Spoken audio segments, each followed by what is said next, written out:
Olá, tudo bem com vocês? Nós estamos aqui para fazer a nossa segunda atividade do ensino de sociologia ontem e hoje. E hoje a nossa convidada é uma pessoa muito especial, que é a professora Júlia da Mata, que eu vou trazer aqui para a nossa conversa. A Mata já vai entrar, vamos ver. Já foi convidada. Isso. Ei, Julie, tudo bom? Boa noite. E aí, boa noite, gente. Tudo bem? Tudo Tudo bom, bem. Fernando? Tudo bem. Estava aqui contando sobre o projeto, né, o nosso projeto, que surgiu a partir do GT19, né, que já foi um passo dado, né, que a gente comemorou muito, e é discutir teoria, gênero, conhecimento, falar sobre as clássicas, falar sobre o ensino de sociologia.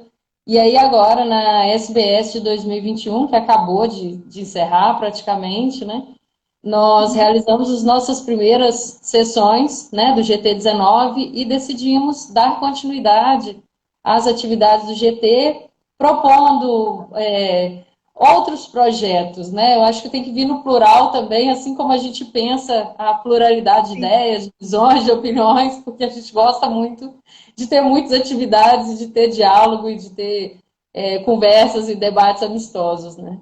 E aí, esse ensino de sociologia ontem e hoje foi, eu acho que, a primeira sacada nossa, né, de começar a reunir amigos, amigas, conhecidos, não conhecidos, né, gente que a gente quer conhecer, que trabalho está realizando, onde está fazendo sociologia, né, como é que está desenvolvendo, produzindo sociologia e também conhecer um pouco do que foi a vivência como estudante, né? Estudante de graduação, estudante de mestrado, estudante de doutorado, enfim. E aí a gente fez a nossa primeira live com a Eliane Debia, né? Professora da Argentina, que falou bastante sobre a experiência dela, a inquietude dela sobre a ausência das clássicas, né? Tanto na formação quanto depois na pesquisa. E agora você, para contar para gente como é que foi a sua formação, como é que você vê hoje o ensino de sociologia, como é que você faz sociologia, né, com quem você está dialogando, e contar para gente assim quais são as possibilidades, porque quando a gente fala de sociologia ontem e hoje, a gente está pensando também, como disse a professora Edna Castro, né, lá do Pará, da Federal do Pará, na sociologia do amanhã, né? sim, sim. Bom, primeiro agradecer, Fernanda, né? Um reencontro feliz. Para quem não sabe, aqui a Fernanda foi, tive a honra de ter a Fernanda como minha arguidora na minha dissertação do doutorado. E de lá para cá, a gente esteve afastado um tempo, né, Fernanda? E agora a Pouquinho gente tempo. retomou esse trabalho conjunto, e está sendo muito bom, porque a gente partilha de duas questões que eu considero muito importantes, fundamentais. Né? Primeiro, esse apreço pelo ensino, né? Essa preocupação com o ensino. E segundo, esse nosso interesse pela diversificação das perspectivas teóricas. Né? Então, a gente partilha isso e conseguimos tocar o projeto do GT e agora a coisa está acontecendo, né? Vem aí outros projetos e tudo.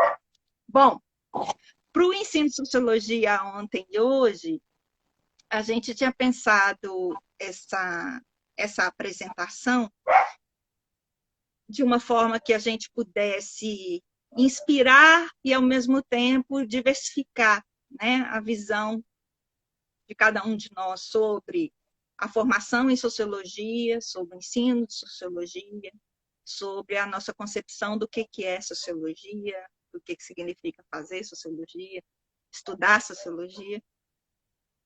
E então eu segui mais ou menos aquele roteiro que a gente tinha conversado, Fernanda. Falar um pouco primeiro assim da minha formação, depois dos teóricos e das teóricas que eu estudei, que me influenciaram e ainda me influenciam, né?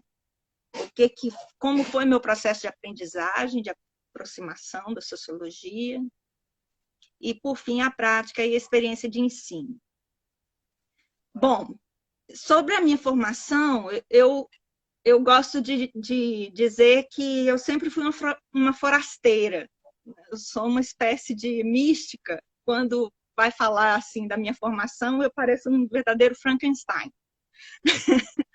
Porque a minha formação ela se deu conforme as oportunidades de vida. Ela não se deu de uma maneira linear, né? As situações foram se colocando e eu sempre gostei muito de estudar. Então, na época ainda não existia Reúne, na época para as pessoas da minha origem social, do lugar de onde eu venho, a Universidade Federal, a universidade pública era uma abstração, né? Não se concebia, não havia esse acesso. Eu sou da geração em extinção que se formou em magistério, então eu sou professora desde os meus 17 anos, que eu estou dentro de sala de aula, né? E acabei me descobrindo gostando dessa profissão.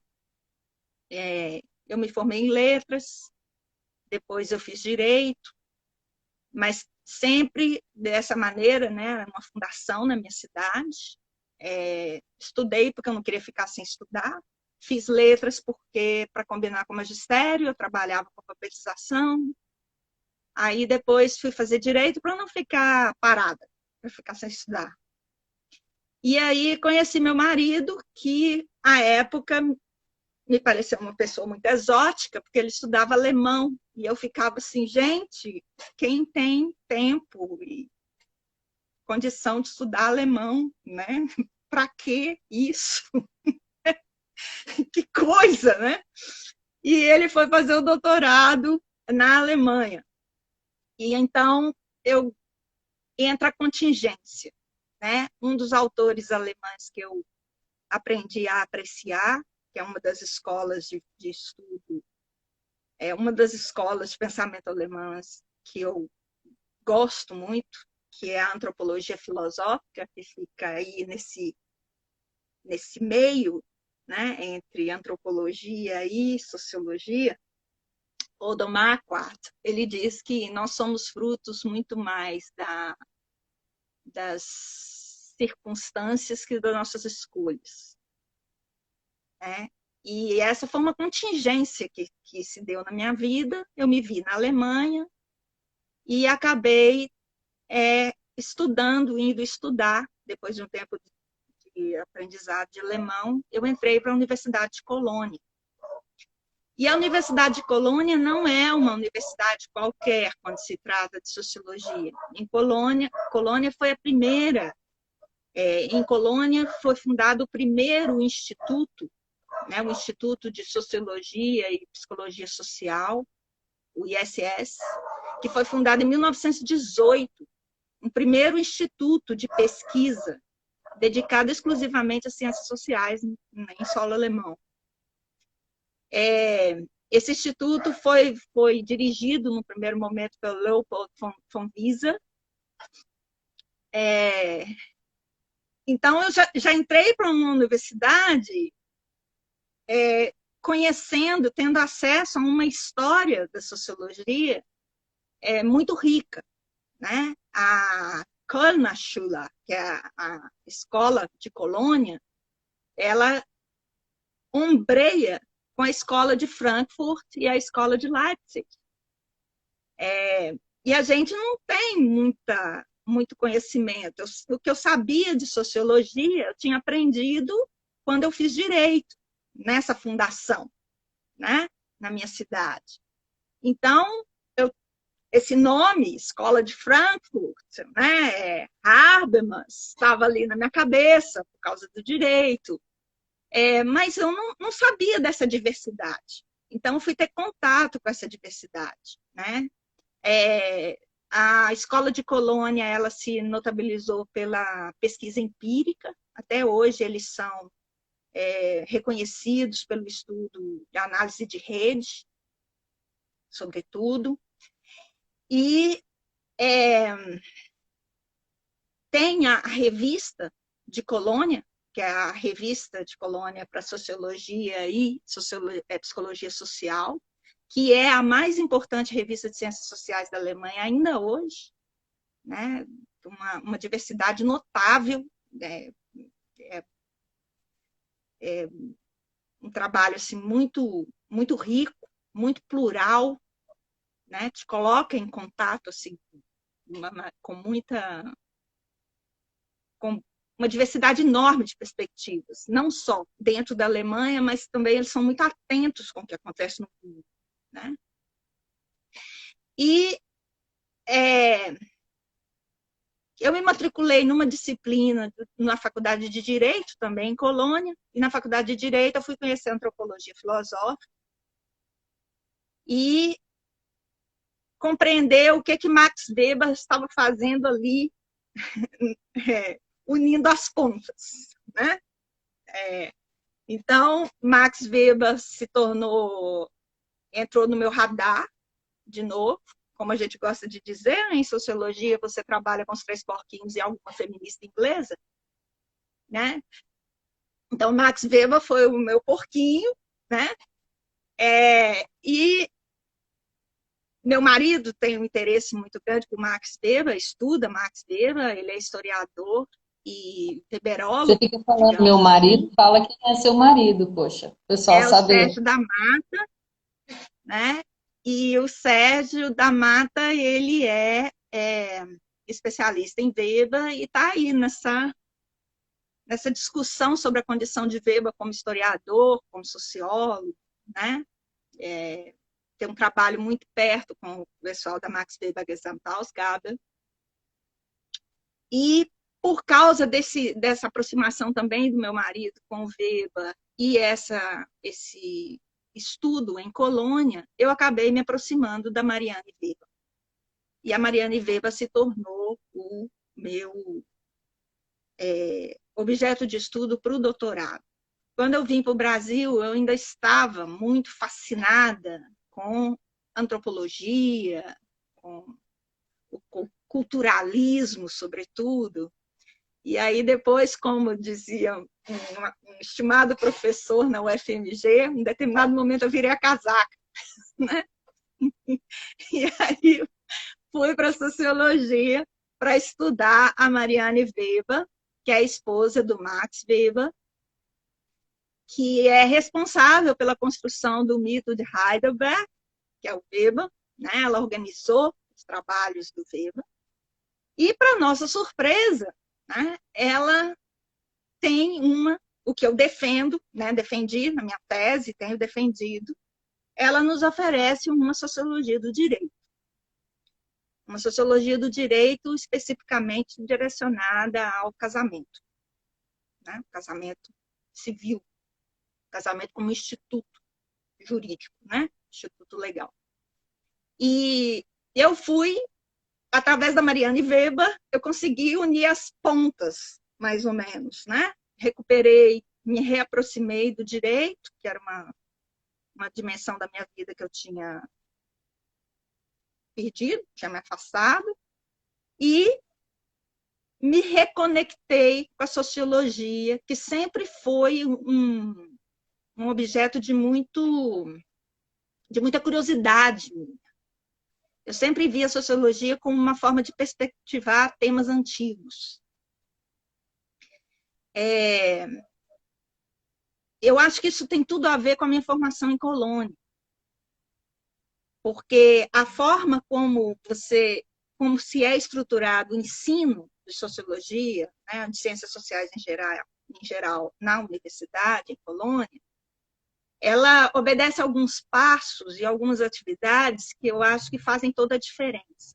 Então, você participa de seminários. Então, seminários, você sempre tem uma atividade, né? Como aqui, você tem que apresentar um tema, um estudo. Você tem as Vorlesungen, que são as aulas, né? Nos grandes auditórios, onde só o professor fala. né? Ele apresenta ali uma verdadeira palestra, né? Você tem o tempo dos exercícios, então você se matricula para fazer exercícios, principalmente para treino de método, metodologia, investigação conjunta, trabalho cooperado para investigação conjunta. Você tem os colóquios, que são maravilhosos, porque os colóquios eles sempre dizem respeito às novidades no campo disciplinar. Então, você está sempre ali sendo confrontado, né, com a disciplina em movimento. Né? O que está rolando em outros lugares, para onde que as coisas estão indo, como que se dá o debate entre as escolas, entre as perspectivas, entre as teorias, como se faz a análise das consequências das teorias, né? Quando uma determinada teoria se firma, qual que é a consequência daquela afirmação, né? daquela aposta que se faz numa perspectiva teórica num determinado campo. Os colóquios são os momentos em que se discute, sobretudo, os limites, os alcances e os limites das teorias, além das novidades. Né? Isso me marcou muito. Os colóquios eram atividades das quais eu participava de uma maneira muito sedenta e de forma muito curiosa. Aquilo me parecia fazer muito sentido. E as duas outras atividades que eu considero muito importantes. Primeiro, o plano de estudo. Lá você tem orientação para a construção de um plano de estudo. Então, você planeja o seu estudo desde o início. Você tem um tutor, você tem orientador para isso. Né? Não é uma coisa só para o final, quando você vai fazer uma monografia, quando você vai...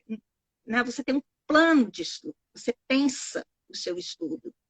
E tem um investimento muito grande em aplicação dos conceitos, do instrumental teórico e, sobretudo, através da expressão escrita. Então, essa forma de organizar o ensino me impactou bastante. E eu costumo dizer que eu procuro, de alguma maneira, desde que eu me tornei professora na Universidade Federal, foi em 2009, segundo semestre de 2009, que eu entrei para o UFOP, e desde 2009 eu dou aula de ciências sociais para os diversos cursos na UFOP. Né? Eu faço parte de um departamento de ciências sociais, mas é um departamento sem curso. A gente oferece disciplinas de ciências sociais para alunos que são engajados em outras profissões.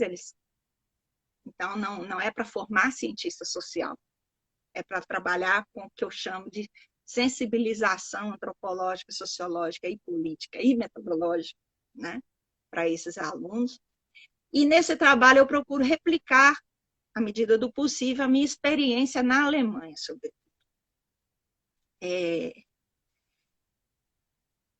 Como? Em que sentido?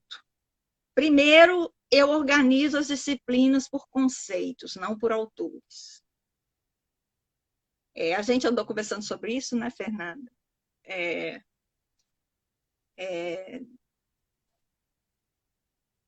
Para minha surpresa, como egressa do magistério, eu fiquei muito assustada quando eu entrei para a universidade com a falta de preocupação com o currículo.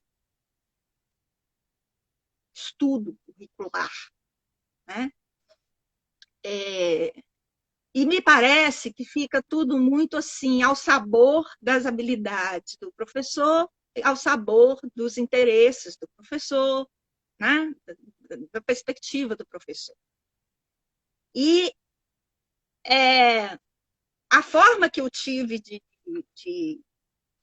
driblar isso foi organizando as disciplinas por conceitos, porque aquilo me conferia mais liberdade, inclusive.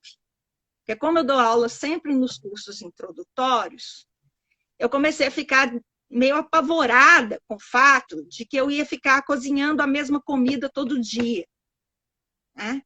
Aquilo me deixou, aquilo me deixou em pânico, realmente em pânico.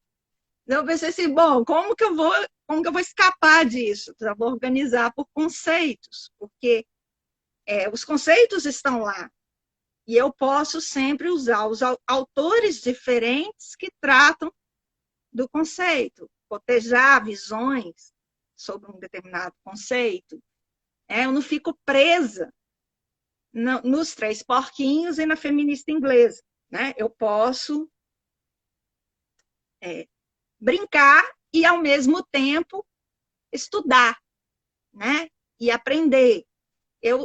Apesar de ter nascido no ano de 1970, e apesar de nos anos 80 a organização, as preocupações curriculares e a organização do ensino por objetivos ter sido julgada por água abaixo, num processo meio, foi a criança com a água do banho fora, eu gosto muito daquela ideia do Bloom, da pirâmide de aprendizagem, em que ele fala que a gente aprende mais quando ensina. Né? É um momento, é o ápice assim, do aprendizado. Esse esforço de comunicar, né? De dizer a mesma coisa de formas diferentes. Esse é um processo de aprendizado rico. E, para isso, eu precisava de alguma variedade, né? Para me motivar também a continuar estudando e procurando autores novos.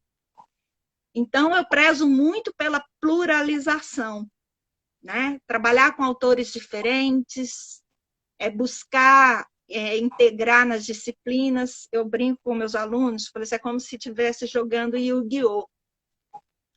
Né? Você tem umas cartas de baralho diferentes aí, que você vai poder cruzar e compor uma arma nova, uma arma diferente, né? Um artifício diferente, exatamente porque você vai ter uma figurinha nova, você tem uma figurinha que você não vai encontrar tão facilmente. Então, eu prezo muito por estar sempre introduzindo algum autor desconhecido do cânone, fora do circuito, para que eles percebam também que existe vida para além do cânone. Né? Isso aí. Eu queria até te fazer uma pergunta sobre isso. A gente está falando muito sobre o cânone ultimamente, né? Pelo menos nós duas temos o tempo todo cutucado todo mundo com relação ao cânone. E tem mais um monte de gente fazendo isso, né? Que a gente pode citar. Tem lá o nosso grupo das clássicas, né? Onde surgiu a ideia do próprio GT19 na SPS, enfim. Tem agora o ensino de sociologia, tem também o curso de 200 anos da sociologia que a gente vai começar em setembro, né, o primeiro módulo. E quando a gente fala do cânone, as pessoas entendem algo que é quase uma religião, né, que não pode ser questionado, todo mundo se assusta, o aluno se assusta e o professor se assusta também, né, como se estivesse mexendo, falando mal ali do pai dele, da mãe dele, enfim. É tão pessoal, né, quando a gente fala assim, olha, mas existe vida para além do cânone, tem outros teóricos, né. Talvez a coisa mais larga que a gente tenha pensado foi esse curso de 200 anos da sociologia, né, que vai ser comemorado em 2030, em que a gente começou a mapear quem são os teóricos que estão esquecidos desse cânone, né, que foram apagados, as teóricas também, óbvio, né, que foram rejeitados, que estiveram lá e que foram retirados, né, e que aqueles que foram retirados foram colocados de novo. Quer dizer, tem muita gente aí que a gente não tem notícia, né? E aí, Júlia, eu queria te perguntar o seguinte: a Júlia aluna teve uma formação, né, sobre sociologia, assim. O que você acha que você teve na sua formação que você faz diferente hoje, como professora de sociologia? E o que você acha que você acaba fazendo com seus professores, que deram aula de sociologia para você de todas as formas, né? Tanto aqui quanto na Alemanha? E uma outra questão também é que você disse sobre os cursos, quando a gente dá introdução para outros cursos que não de ciências sociais, né? Como é que você vê isso, assim? É muito diferente? Que a experiência que eu tenho também é dando sociologia para outros cursos, né? Antes na Federal de Viçosa, agora na Federal de Juiz de Fora, campus de Governador Valadares. Agora já vai fazer 10 anos, né? Para você ver como passa rápido, né? Tem muitas particularidades, ou você acha que não? O ensino é o mesmo, de introdução, né? A sociologia. Eu acho que tem uma diferença. Eu sou muito kantiana, naquela coisa, somos todos kantianos. Eu sou muito kantiana, no sentido de que eu considero que tem uma distinção, a gente tem que fazer uma distinção entre a lógica de conteúdo e a lógica de aprendizado. Essas coisas não são iguais para mim, né? Como diz Kant, assim. Os conceitos, a teoria, a matéria é uma coisa. Os processos e as estratégias de apropriação do estudante é outra coisa. Eu acho que isso é outra coisa. Por isso eu acho que eu trabalho muito com aplicação, o que eu gosto de chamar de contextualização das ciências sociais, contextualização das teorias, contextualização dos conceitos. Então, trabalhos de aplicação. Porque esses alunos que vão exercer outras profissões, eles têm perguntas, eles têm interesse pela sociologia e por esse instrumental que que nos ajuda a complexificar nossa visão de realidade, né? Traz uma sofisticação, é um capital importante, diferenciado, né? Então, eu trabalho muito assim, com a aplicação. Eu tento organizar o ensino através de oportunidades de análise de situações que tenham a ver com a formação deles, né? Então, eu trabalho muito com filme, peças de literatura, situações da atualidade. Agora eu estou fechando um projeto de pesquisa. Eu não sei se tem a ver aí, a condição de aluno e professora, para mim, não se separam, porque eu mantenho um diário de ensino. Eu tenho necessidade de sistematizar e comunicar minha prática docente. Eu acho isso importante, né? Agora eu estou acabando um projeto de pesquisa em que eu parei para analisar os 10 anos de ensino sobre os 3 tipos weberianos de dominação na UFOP. Né? Então, esclarecer como é que os alunos operam abstrações a partir desses conceitos, desses tipos, né? Com o objetivo de, por um lado, qualificar as estratégias didático-pedagógicas que eu utilizo, e, ao mesmo tempo, levantar hipóteses sobre a ordem de assimilação dos tipos, por que eles manifestam uma determinada dificuldade ou uma certa afinidade letiva mais com um conceito do que outro. Isso tem a ver obviamente, com o contexto, com a geração, com os alunos, mas me interessa muito o que é que o Weber tem, né? O que é que tem na forma, o que tem no Weber professor, né? Que gera esse tipo de ordem na assimilação dos tipos, por exemplo. Então, assim, respondendo sua questão, eu acho que é diferente, sim.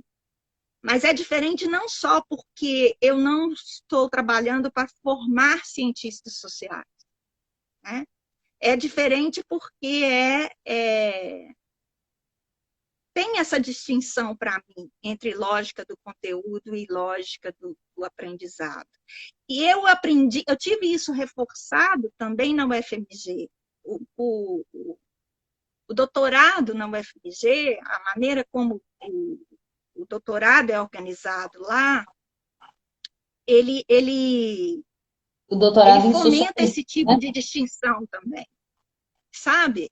Então, meu saudoso professor, o Silvio Salege, né? O professor Neves, é, é, o próprio Renan, professor Renan, essa tríade, né? Essa atenção para os três eixos, história, problemas e método, né? Eu acho que se você está trabalhando para a formação do cientista social, essas três dimensões elas têm que estar equilibradas, né? História, problemas e métodos. Quando você está trabalhando com pessoas que escolheram outra profissão, não faz tanto sentido, né? Você guardar a mesma proporção dessa tríade, né? História, problemas e métodos. Eu acho que a gente pode diferenciar um pouco para poder tornar a coisa mais produtiva, né? Mais agradável. Hoje em dia, minha inspiração para poder pensar o ensino é o trabalho que vem sendo feito na Universidade de Santa Maria. Excelente Principalmente o trabalho. professor Ronay Rocha, que tem um trabalho muito consistente sobre o ensino de filosofia e currículo. Professora Miriam É uma também, né, que é do departamento também, Sim, filósofa. então, assim, eu acho que tem sido produzido no Brasil, a gente tem um avanço e a gente tem pessoas muito qualificadas, como o professor Ronay Rocha, nesse tipo de discussão. A discussão que ele faz para a filosofia, ela tem me ajudado muito a pensar a Sociologia. sociologia. E o Luc Vincenti, que é um francês, que também tem uma reflexão muito importante sobre ensino de filosofia, sociologia, né? Educação e Liberdade para Kant e Fichte, que é meu livro de cabeceira, assim, meu livro de inspiração para a organização do meu trabalho, e o Anselm Strauss e a Juliette Corbin, que são americanos, pesquisa qualitativa, técnicas e procedimentos para o desenvolvimento da teoria fundamentada. Eu gosto muito dessa ideia de teoria fundamentada. É de onde eu me inspiro para construir essa ideia de contextualização de conceitos, contextualização das ciências sociais e aplicação das ciências sociais. Então, se a gente pensar em contexto e contextualização, como é que a gente discute a história da sociologia de hoje? Será que a gente pode cair naquele argumento de que o currículo é pequeno e não cabe tudo mesmo? Ou será que a gente considera que são escolhas políticas e que essa escolha política reduz ao mínimo coisas que podem estar lá, ou pelo menos poderiam ter sido, poderia ter sido dado notícia, né? Por que que agora a gente briga por um Dubois? Por que que agora a gente briga por uma Marianne Weber, por uma Hersh Martineau, Flora Tristán, né? E tantas outras aí que a gente passou, sei lá, eu já tenho, estou desde 98 estudando sociologia, né? Desde a graduação, e nunca tinha tido notícia desse povo, né? Até começar a estudar por conta própria. Como é que você vê isso? Eu acho que a gente tem que começar com os professores. A gente tem que começar a conhecer. É por isso que eu insisto tanto na palavra pluralização. Porque quando você conhece, você leva para a sala de aula. Né? A experiência que a gente está tendo quando a gente chama as pessoas para poder falar nos dois projetos. Porque a pessoa. Por que você está trabalhando Du Bois em sala de aula? Por que você está trabalhando Martineau em sala de aula? Por que você trabalha o Arnold Gehlen em sala de aula, o Helmut Schelsky em sala de aula, Martin Krieler em sala de aula? Porque eu conheço, porque eu aprendi, né? Foi me concedido acesso. Eu acho que esse acesso, né, esse acesso a perspectivas, eu entendo que o projeto 200 anos de sociologia, ele vai nessa direção, né? Porque à medida que nós vamos nos informando e que nós vamos descobrindo o potencial desses autores, eu fui conhecer a Martineau lendo a sua tradução, né? Nunca tinha ouvido falar da Martineau. E eu fui conhecer E Mariana confesso lendo que sua tese de assim, doutorado. e não dá para ficar esperando a coisa entrar no currículo ou ser colocada, né? A gente tem que investir, e aí parece conversa de professorinha, né? Conversa de quem fez magistério, tem que investir na formação do professor. Né? O professor, eu acredito que o professor ele tem por dever de função a obrigação de pluralizar. Ele tem por dever de função a obrigação de abrir o leque para o seu aluno, né? De mostrar a variedade, e não simplesmente... Para a formação de cientista social, é óbvio que faz toda a diferença. Né? Você não Você acha que nós, dedicar um tempo ciências sociais, exclusivo para você... Oi?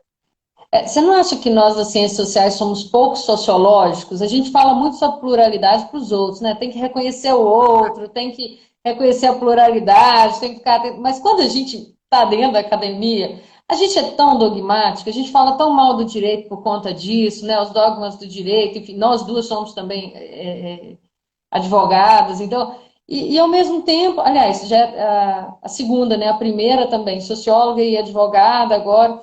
E a gente não vê, às vezes, na sociologia, lógico que tem professores, estou vendo aqui, ó, tem a professora Luciana que está assistindo, que é do IFE lá do Espírito Santo, Mariana, que é de São Paulo, se não me engano, tem o professor Igor Suzano, que já está dando aula lá na Federal do Espírito Santo das clássicas e de teóricos que não são considerados clássicos, que não são considerados no cânone, que vai dar uma aula para a gente lá no curso de 200 anos, né, da sociologia. Então, assim, a gente às vezes é pouco sociológico, né? A gente se fecha ou usa uns argumentos do tipo, não, isso aí não é necessário. Quer dizer, a gente não oportuniza para o aluno que ele tenha acesso e que ele mesmo chegue à conclusão dele, né? A gente não... Ou defende demais um determinado teórico, esconde, não faz a crítica, você não acha?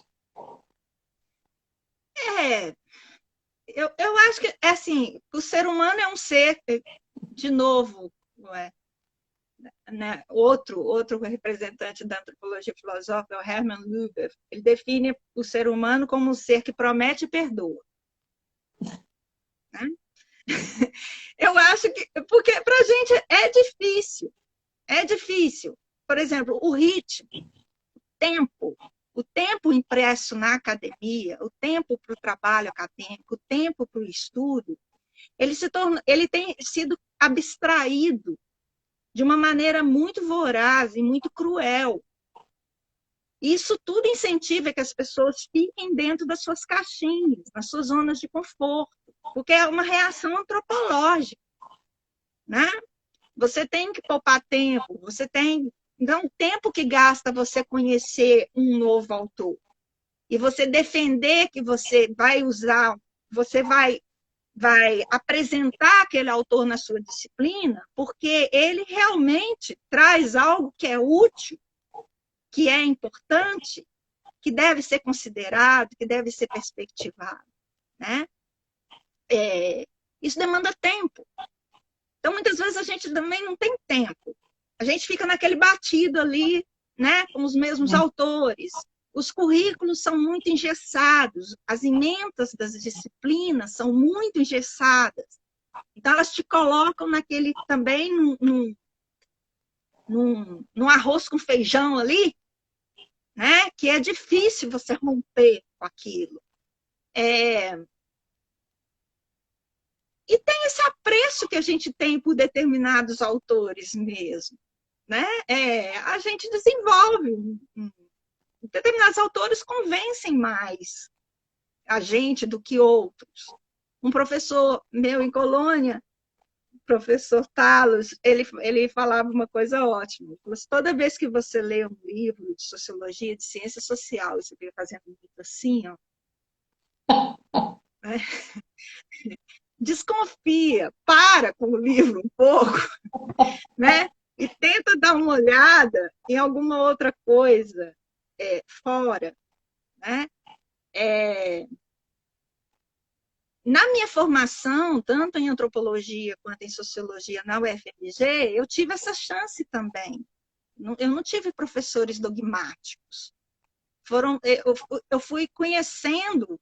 É lógico que tudo que era apresentado para mim ali era novidade, de alguma maneira, né?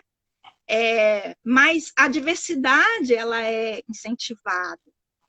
Eu não sei se na hora da disputa acadêmica, por tempo, por reconhecimento, é que talvez essa recrudescência fale mais alto, né? Essa dificuldade maior, por desconhecimento mesmo, eu acho.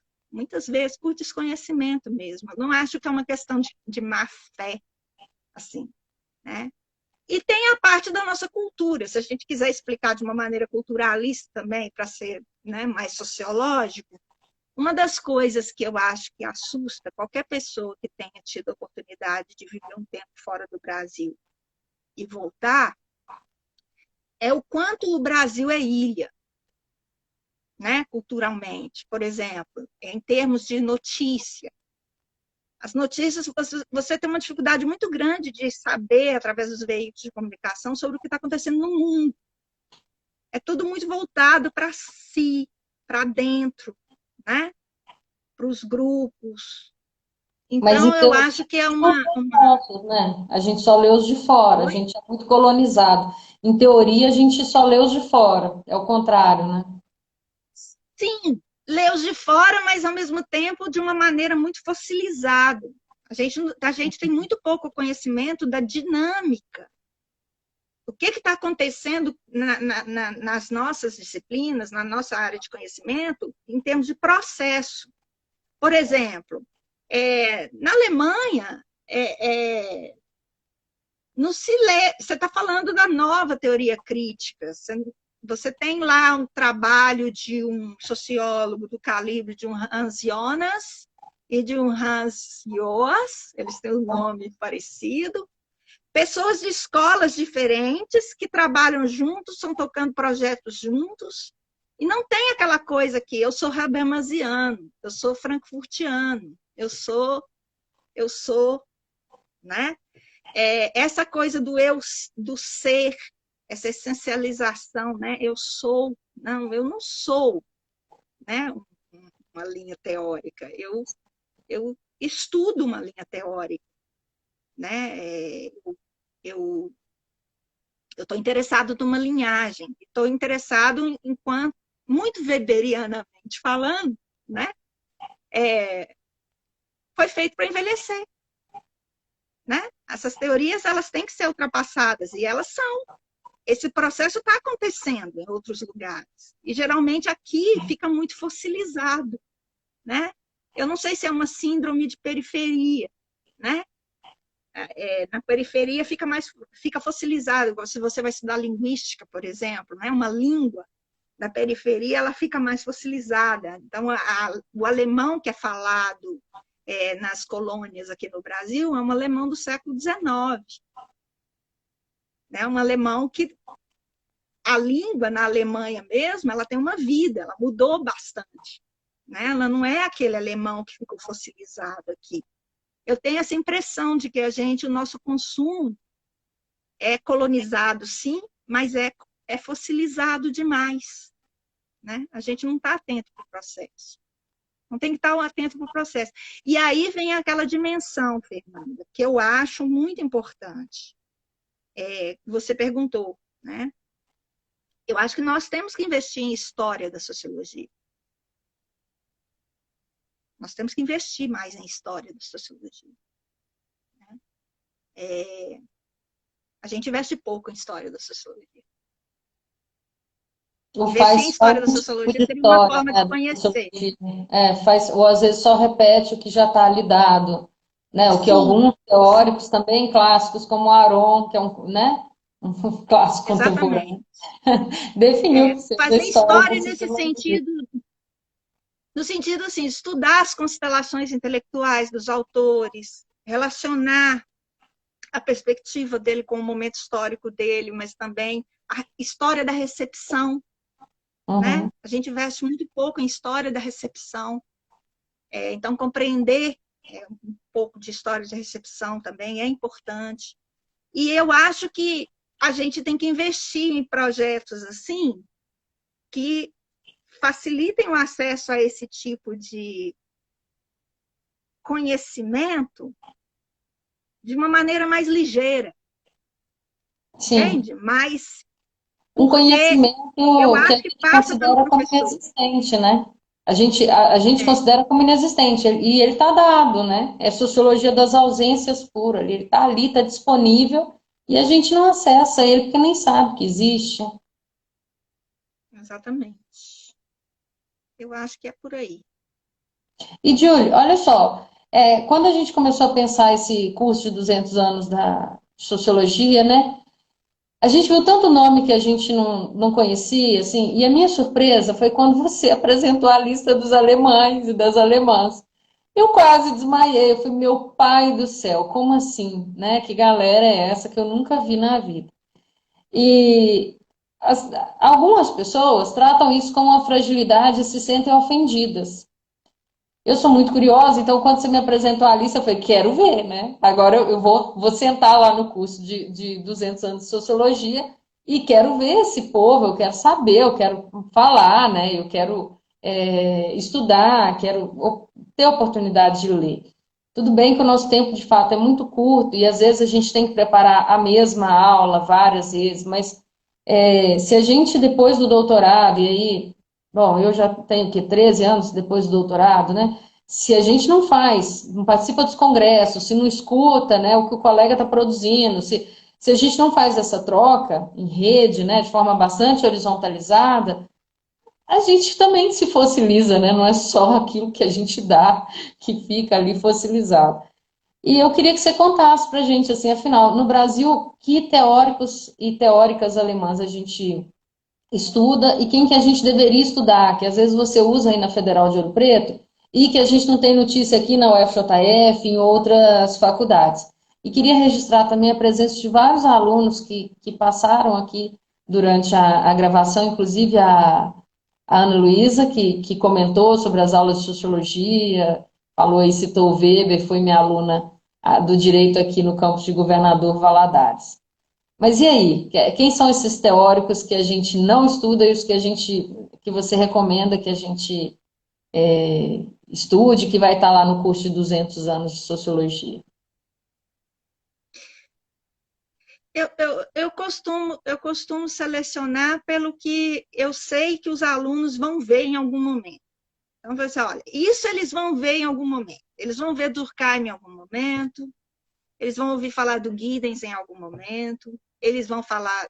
Eles geralmente chegam conhecendo o Sigmund Bauman, que é um popstar, né?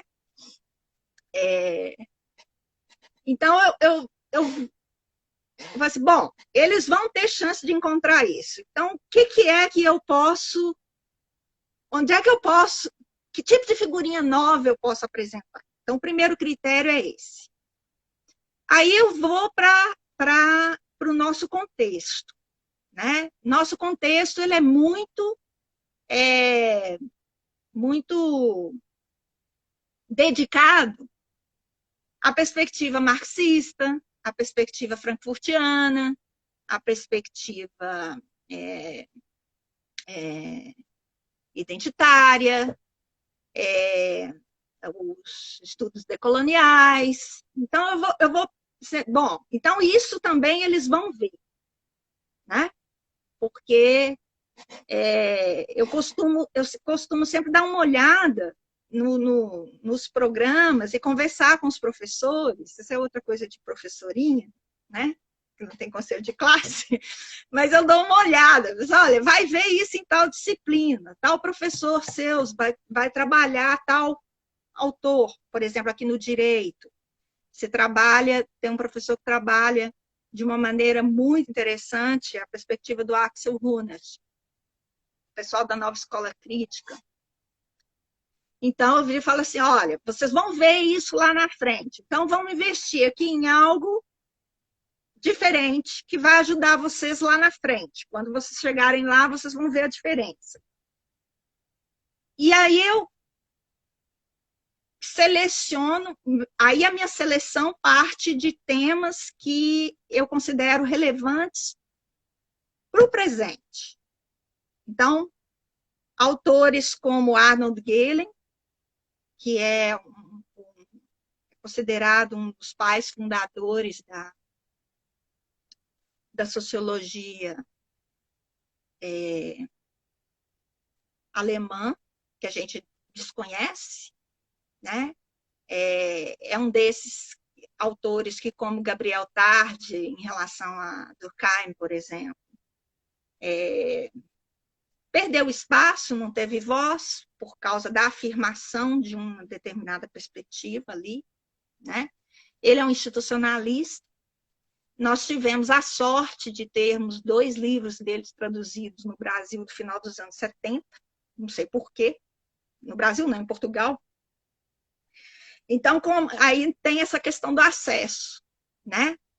A importância das traduções, né? A importância das traduções E a gente está aguardando a sua tradução da Marianne Weber. E a limitação do acesso à língua estrangeira, da leitura dos nossos alunos, né? A gente é muito pouco internacional nesse sentido. Então, alguma coisa numa língua decente, como eu digo, alguma coisa numa língua decente que a gente consiga ler. Então, o espanhol, português, né? Então, nesse caso, esse é um critério que entra. Então, Arnold Gehlen, que é um institucionalista, o conceito dele de instituição relacionada a hábito, eu considero uma reflexão muito central na sociologia como toda. Instituição é um dos conceitos do meu programa de disciplina, conceito de instituição. Eu considero que o institucionalismo ele tem um lugar muito apagado, pouco destaque, né, na sociologia em geral. Então, eu acho importante trazer o Gehlen para a conversa. E os alunos gostam muito dele. É um argumento muito interessante. Arnold Gehlen, o livro se chama Moral e Hipermoral. É o livro em que tem esse trabalho dele. Aí, em linha de continuidade, eu gosto de trabalhar um clássico, assim, um dos porquinhos, e o porquinho que eu sempre mantenho é Weber. Sobretudo os tipos de dominação, porque eu estou interessada numa teoria da ação. E eu sou daquelas que acredita, junto com outros intelectuais, não sou intelectual, mas com outros estudiosos, que tem uma teoria da ação de base na sociologia weberiana, que me interessa muito. Weberiana de Marianne e weberiana de Marx. Então, como eu estou interessada nisso, aí eu chamo para conversa um autor que eu considero importante, que é o Martin Kriller, que por obra e graça do Divino Espírito Santo também foi traduzido, pessoal na Universidade Federal de Santa Catarina, traduz muita coisa do pessoal da sociologia do direito alemã, então é muito atualizado lá, né? Livro e das clássicas também, né? Eles que traduziram fora Tristan, eles têm um núcleo lá de tradução muito bom. Sim. E você vê que tem a institucionalização do procedimento de tradução, de divulgação, né? Você tem apoio institucional, você tem as editoras das universidades trabalhando para isso. Então, eu acho isso muito importante, porque não é um trabalho só do professor. Você, como professor, você não dá conta, né? Você precisa ter o material. Então, tem essa tradução do Kriller para discutir. Tem um livro dele que foi traduzido também no final dos anos 80, que se chama Libertação e Iluminismo Político, em que ele discute o conceito de libertação. Então, eu sempre uso o Kriller junto com a Hannah Arendt ou com algum outro autor para poder discutir o conceito de liberdade, problematizar o conceito de liberdade. Então, Martin Kriller. O Hans Joas, que é um dos mais importantes sociólogos da atualidade na Alemanha, que teve o livro dele traduzido também por ser um livro muito importante, é o Sacralidade da Pessoa, uma genealogia afirmativa dos direitos humanos. Então, eu acho que casa muito bem com essa discussão sobre Estado de Direito, a importância da dignidade da pessoa, como que a gente discute isso na sociologia, sem expropriar, ou se arrogar filosofia, ser filósofo, né? ou entender de filosofia. Então, Hans Joas nos ajuda muito nisso. Então, eu considero um autor muito importante. A gente tem tradução, então dá para trabalhar.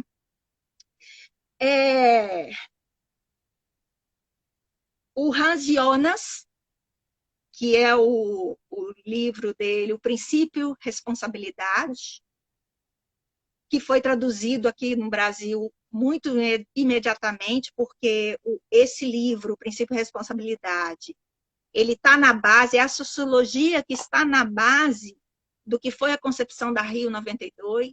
Então, toda a discussão sobre meio ambiente, compromisso intergeracional, sociologia das gerações, essa discussão sobre responsabilidade ambiental em termos de sociologia, ele é um autor muito importante. Agora eu estou correndo atrás para traduzir alguma coisa do Helmut Schelsky, que é um autor que eu considero muito importante. Ele tem um livro fenomenal sobre os sociólogos e o direito. O Schelsky foi o professor, o mentor do Niklas Luhmann, a sociologia do direito, que é a sociologia dos sistemas, que a gente, quando trabalha no direito, você tem Habermas, Luhmann, né? E aí fica faltando essa trinca, fica faltando essa outra linha aí, e é o Helmut Schelsky. Tem o texto dele em inglês, mas a gente não tem assim, nada para trabalhar com os alunos em português. Só a sociologia alemã, tem um livro dele que é ele analisando o estado da sociologia alemã pós-guerra, que é um livro que eu recomendo bastante, muito bom. E Peter Berger, que eu nunca abandono. O Peter Berger é o meu clássico, mais o Peter Berger que o Thomas Luckmann, e, sobretudo, o trabalho do Peter Berger com o Anton Zijeveld, que é um holandês, que é especialista é um grande também, um grande nome da sociologia. Eu costumo dizer que são os meus dois velhinhos que ainda estão vivos, né? Principalmente o Em Favor da Dúvida, que é um livro que eu acho importante trabalhar, porque eles estão defendendo o que eles chamam de ética da moderação, que é nesse sentido da pluralização, né? Como que a gente consegue, como que a gente foge dos extremos, né? Do fundamentalismo e do relativismo radical.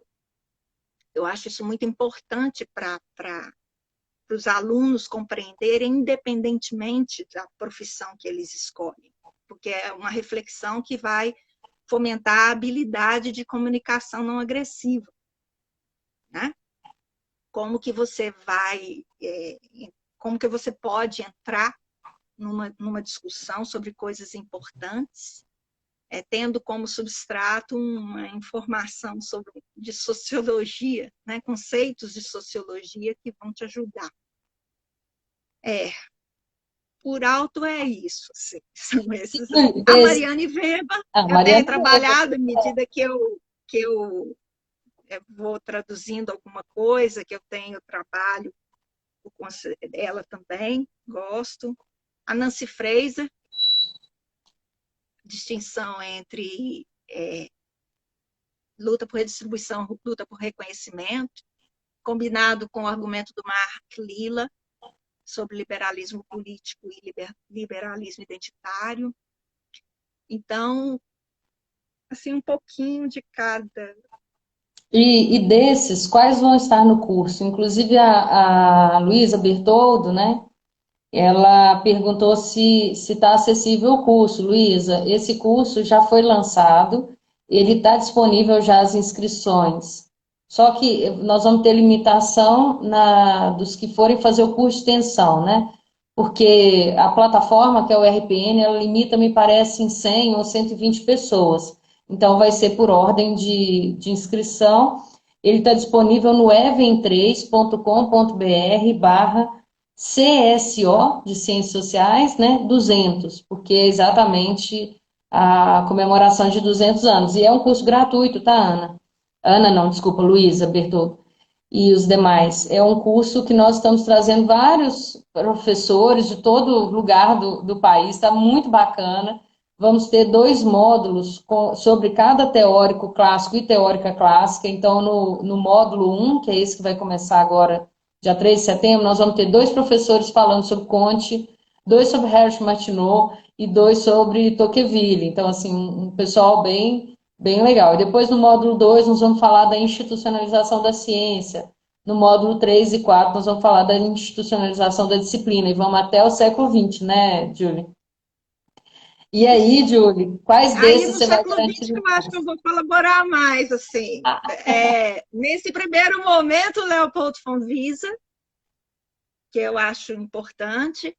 Da institucionalização, né, da ciência. Sim, ali. da institucionalização. Ele foi esse diretor, né, do ISS, que é esse instituto em Colônia, e a Mariane Weber, né, que publica a sociologia dela, trabalho de caráter sociológico em 1900, né? Então, eu acho importante, assim. E vai ter a participação do Sérgio da Mata, em que ele vai fazer ele vai dar esse panorama da formação, da construção, da institucionalização da sociologia ali, na Alemanha, em torno dos Weber, ali naquele momento, aquela constelação intelectual ali, né? E a sociologia no pós-guerra. Então, a sociologia alemã no pós-guerra, aí são vários nomes, aí vai depender de quem que a gente vai encontrar para poder falar, se a gente vai encontrar, né? E para também não ficar monopolizando, né? E aí... Porque dá para falar, o Gehlen, o Chelsky, o pessoal da antropologia filosófica, né, que é essa escola que ficou exprimida ali, da qual a gente não dá notícia, né? A gente dá muita notícia da fenomenologia, dos estudos de fenomenologia, da Escola de Frankfurt, dos estudos de pesquisa empírica, mas a antropologia filosófica e os estudos políticos, sobretudo, né, e da questão de ética, e as artes, a gente não tem notícia desses velhinhos.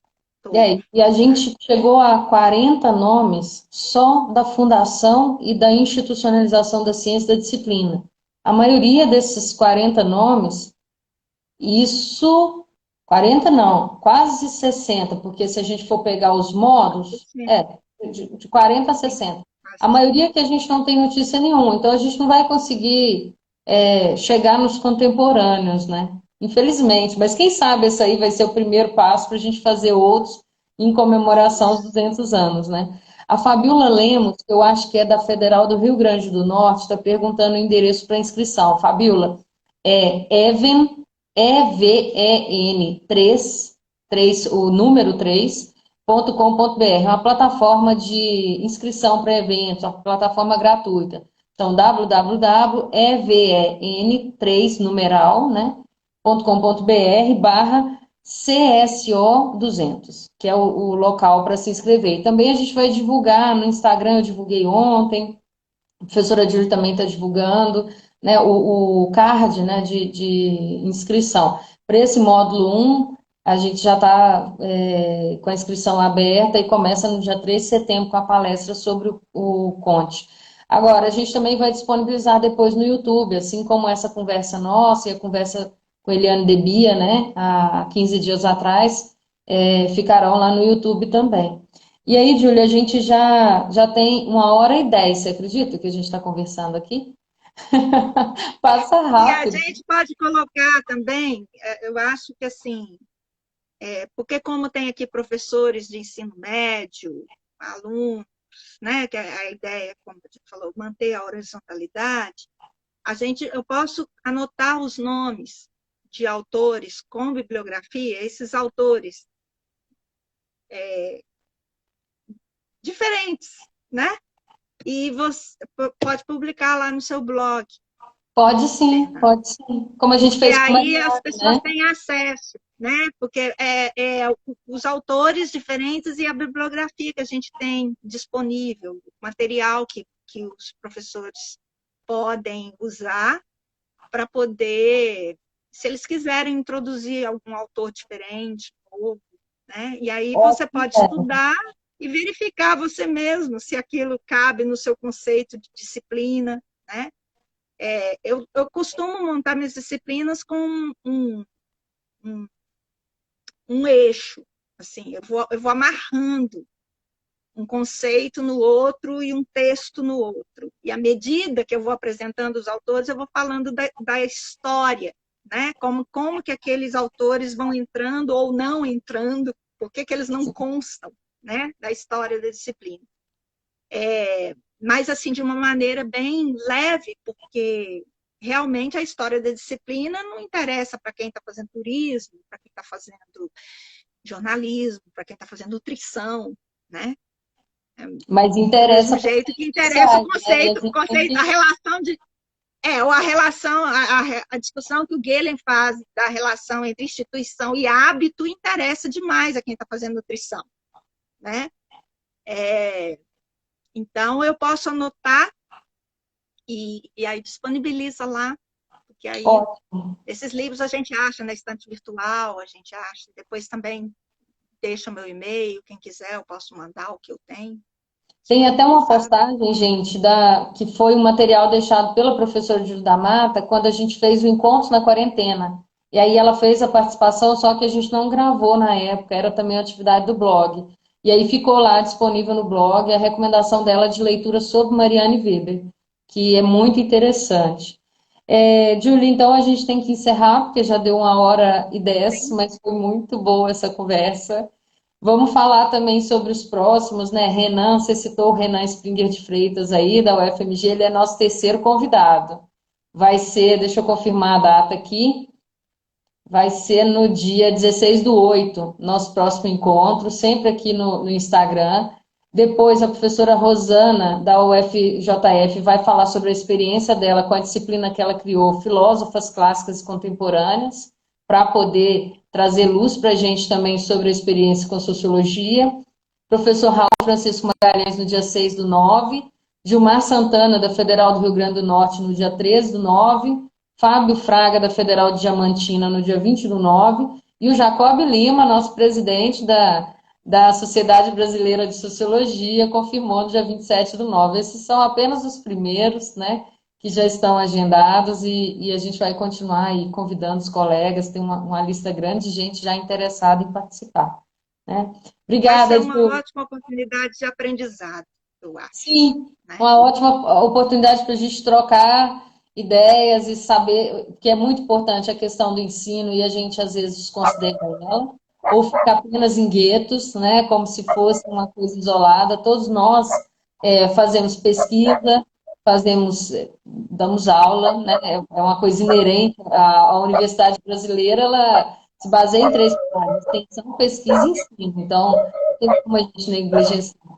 E a prática em ensino, ela ajuda a gente bastante. Agora, compartilhar e socializar esses conhecimentos também é muito importante, porque a gente trata o ensino como se fosse uma coisa nata, né? Como se a pessoa já tivesse conta e joga. Ou então o cara é muito bom pesquisador, então tá bom, ele é um excelente professor, e isso basta. Existem possibilidades, a gente discutir e da gente construir também a sociologia sobre uma perspectiva talvez mais fresca, né? Uma perspectiva dinâmica, como você citou Mais aí em alguns momentos. processual, né? É Processual. processual, acho que a gente tem muito esse pensamento, né, dela ser mais processual, e não ensimesmada, né? Em alguns momentos ela é muito ensimesmada. Talvez até pensando na nossa produção brasileira, que também é negligenciada, né? Os nossos teóricos, mas aí é uma discussão para outro momento, Aí né? a É outro outra encontro. é por Júlia, muito partes. obrigada. Beijo para você, Eu que viu? agradeço, Fernanda. Obrigada, Obrigada a gente. vocês todos pelo tempo. Obrigada. Isso, foi Até mais. ótimo. Estou à disposição. Até a próxima. Tchau. Até o próximo. Até segunda que vem. Até segunda.